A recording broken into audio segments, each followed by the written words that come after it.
Haynes are now making DIY kits to build your own vintage style radio. And how cool is this in the sense that it has a breadboard, so everything is just basically plugged into little holes on the breadboard. And there are actually some really cool features with this radio. One of the features that I find quite interesting, most radios have a variable capacitor in them. This does not. This has a voltage controlled capacitor in it. Anyway, it comes with its own speaker, it's got its own power amp, it's got its own radio, and it's all built on a breadboard with a few basic components. Let's listen. You have a real way with first lines that the Dora reader is. Anyway, as you can probably hear, it's a little bit sketchy, and I think the reason behind its sketchiness, if you listen when I touch some of the cables in here, everything changes frequency slightly and there's a lot of crackling and popping going on.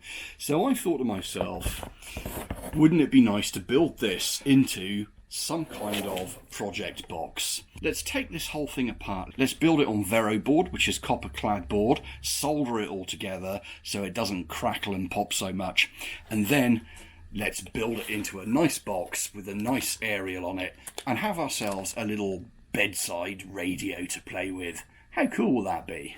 So first of all, let's just have a look and see how this works. So this here then is a variable resistor and an on-off switch, or a potentiometer and an on-off switch. When I rotate the knob on the underside, you can see there that that little switch makes contact.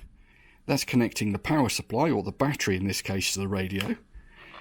And then as we turn it up, we can hear things get noisier and things get quieter as we turn it down, and we turn it down enough and again it switches off. What I hear then is the tuning potentiometer, and that's really quite interesting for me because most radios that I've played with in the past have got little tuning capacitors in them, and this one is actually a variable resistor. Clearly there's a speaker over here which generates all the noise. There's a couple of capacitors up here. I would say these are likely related to power supply and smoothing.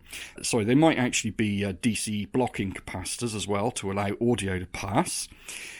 Here we have a little circuit. I'm very interested to see what this is. We'll pop that out in a moment. Over here we've got a little microchip, and this microchip appears to be an LM386. It's an operational amplifier, and it's likely going to be used in configuration to drive audio out. And then we have here what looks like it might be a 7805. These little breadboards are quite fascinating. They're really quite useful because you can plug cables into them, and effectively you don't need to do any soldering. On the underside of the breadboard, hopefully you can see here, tracks going from left to right, and then power supply lines.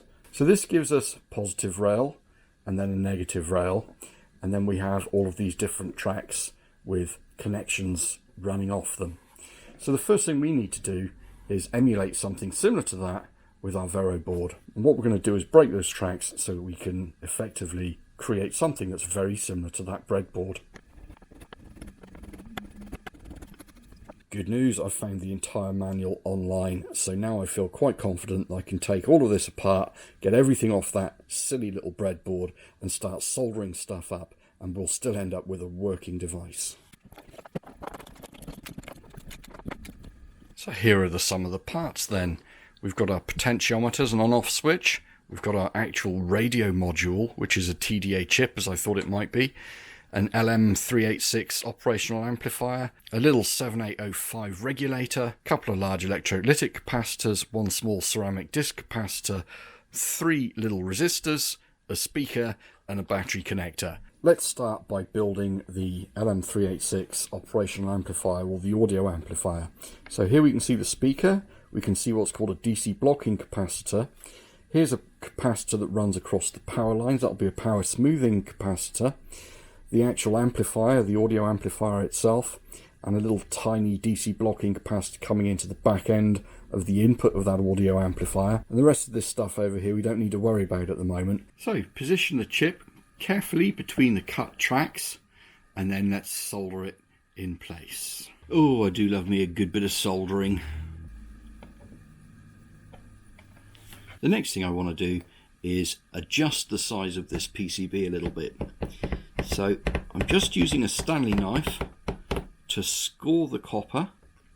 And once I've scored that a couple of times, this PCB should be relatively easy to just snap.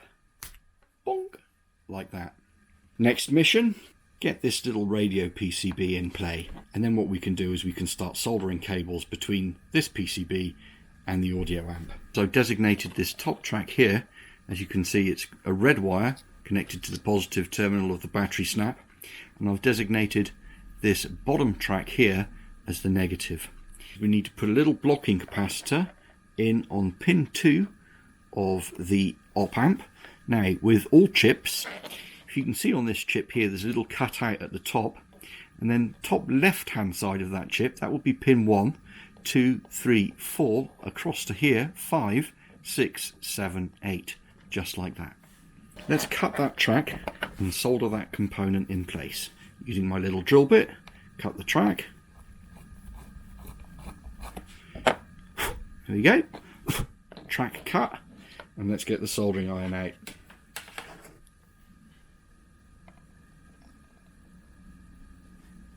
According to the circuit diagram, pin 4 is ground, so this needs to connect down here, and pin 6 is positive, that needs to connect up there. Now pin 5 of the op amp is the audio drive output. That goes through a DC blocking capacitor, through the speaker, and then to ground. Once that capacitor's in place, then we can solder in the speaker, the thing that does all the hard work.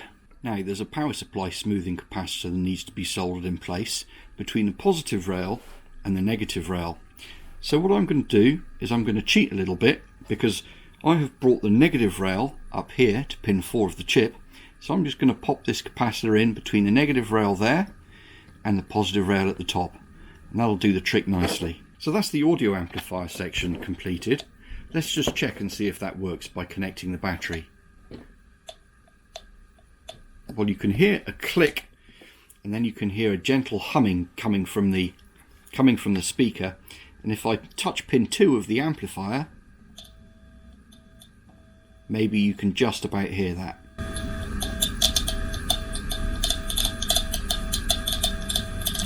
So that indicates that the audio amplifier is working correctly.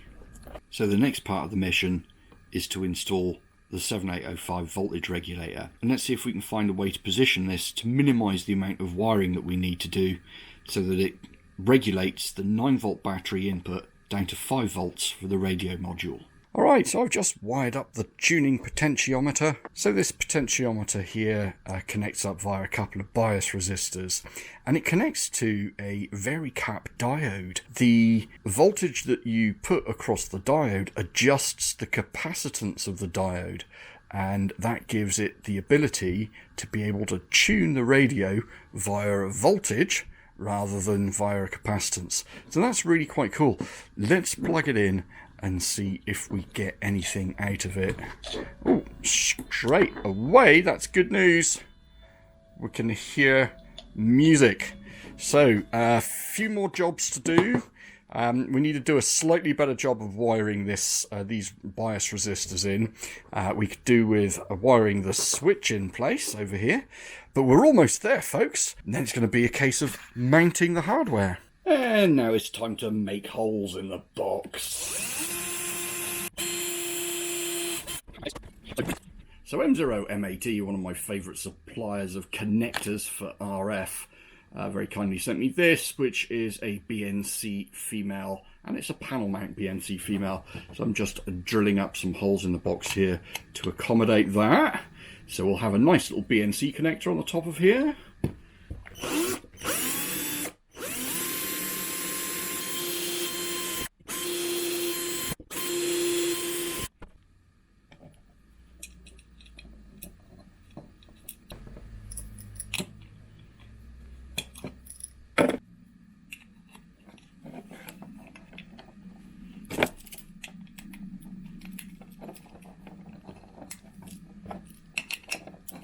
Alright, in traditional Dubious fashion, this is what it finally looks like. I've glued the speaker in place. The PCB is just floating on a little bit of on a little bit of sticky foam with some double-sided sticky back plastic on it. Almost sounds very Blue Peter of me, doesn't it? We've got a battery here, which again has got more double-sided sticky back plastic on it. Let's have a quick look at that PCB. So there we have it. Not beautiful soldering, but I mean, yeah, it does the job, doesn't it? We've got that LM386 power amplifier right here. We've got a little DC blocking capacitor on the input of that. Then we've got a DC blocking output capacitor, which goes to the speaker. We have power supply decoupling capacitor. We have got here, I said this was a 7805 before, it's not. So this is a 7803 voltage regulator, which provides 3 volts to this little blue PCB up here. The little blue PCB has got a couple of inductors, if you like, that have been designed into the PCB.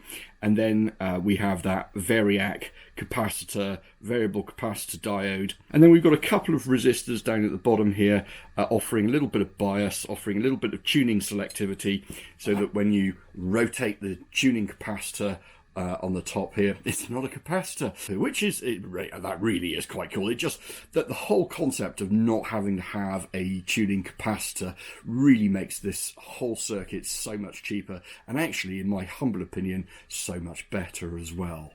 And then we've got our on-off switch and our volume control, our little speaker, cutouts there, and a BNC connector. The speaker is going to sound a little bit echoey with all of this space inside here, so I have with me a whole bunch of packing peanuts. We're going to pack it full of packing peanuts, and we also need to select a sensible BNC style antenna or aerial to put on this radio, and then we can enjoy it for what it is. So this is the aerial that I've decided I would like to use with it. It's a straight through aerial, and it has a nice joint on the bottom of the BNC connector here. It's a good length as well, so we should easily be able to get that to tune up nicely on VHF FM, which is around 100 megahertz. So a full wave would be 3 meters. So this aerial for a quarter wave, we need about 750 millimeters of length. All right, let's start the tuning knob over here, turn it on, and rotate the dial. With Gloucester 28.28 down. Yeah, here we go. Gloucester fight the ball into the line. Come away as Gabriel Ogre makes his way onto the field. 4 lessons to Tigers.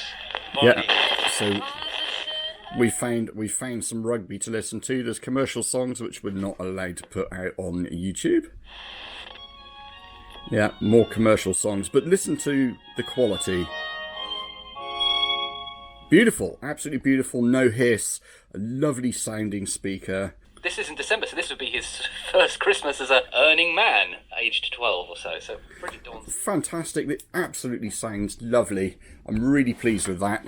Thanks ever so much for watching, ladies and gents. Have yourselves a fantastic Christmas, and we'll catch you on the flip side in 2023. Cheers and beers, people. Make sure you give us a good old thumbs up. Don't forget to subscribe if you haven't. We'll catch you in the next one. Bye for now.